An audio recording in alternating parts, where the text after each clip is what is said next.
a mente vai tentar se agarrar com todas as suas forças a alguma ideia daquilo que é essa existência, a alguma forma, algum nome ou algum conceito. Então, por exemplo, dentro da cultura da Índia, dentro lá da tradição e da cultura da Índia, existem todos esses nomes e formas que são traduzidos muitas vezes como deuses, deidades, etc, etc, etc. A gente não precisa ver isso dessa forma com cunho religioso ou qualquer coisa parecida, porque não tem, se a gente não quiser. Então, todos esses nomes e essas formas que estão inseridos dentro dessa tradição, dentro dessa cultura, Shiva, Ganesha, Saraswati, etc, etc, etc, etc. São todos nomes e formas que são usados para que a gente possa se relacionar com aquilo com o qual não dá para a gente se relacionar. Então, a mente ela não se relaciona com aquilo que não tem nome e forma. Uma mente que não está madura, que não está preparada, ela não vai conseguir se relacionar, ela não vai conseguir ver, como Patanjali diz no Sutra 3, aquilo que é o livre de limitação. Então, o que a gente faz num primeiro momento? A gente usa uma referência, um nome ou uma forma, seja ele qual for. Não precisa ser da tradição da cultura da Índia, pode ser de qualquer tradição, pode ser de qualquer cultura, não precisa estar relacionado com religião, pode ser qualquer coisa que quando você olhe para aquilo, quando você esteja na presença daquilo, aquilo te remeta a algo que é livre de limitação. Então, vou te dar um exemplo muito simples sobre isso. A minha filha.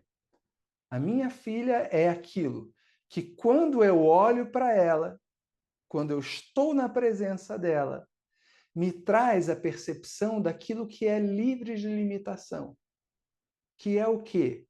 Quando eu olho para ela, existe ali uma percepção, um entendimento de que existe um amor que é livre de limitação.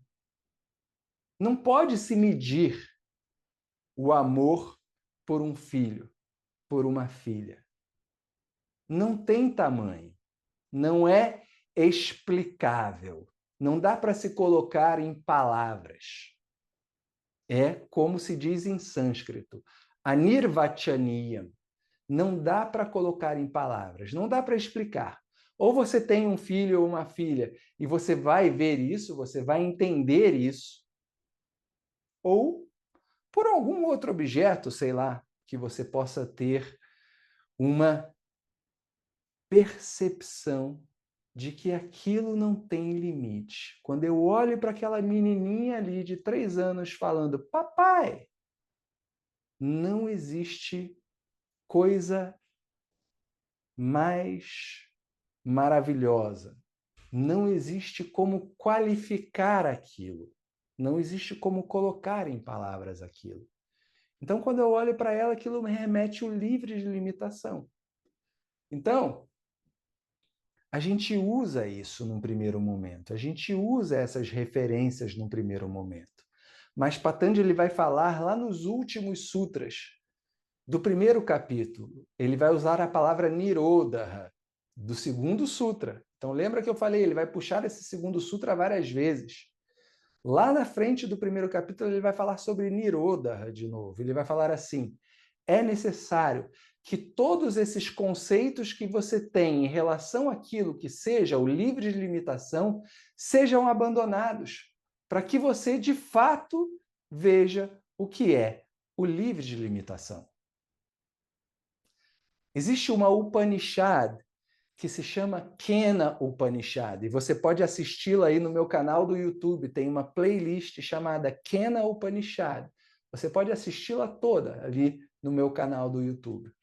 E tem um mantra na Kena Upanishad que diz assim, que você saiba que o livre de limitação não é aquilo sobre o qual as pessoas meditam, porque ele está fazendo uma referência exatamente sobre esses nomes e formas que estão na cultura da Índia. Por quê?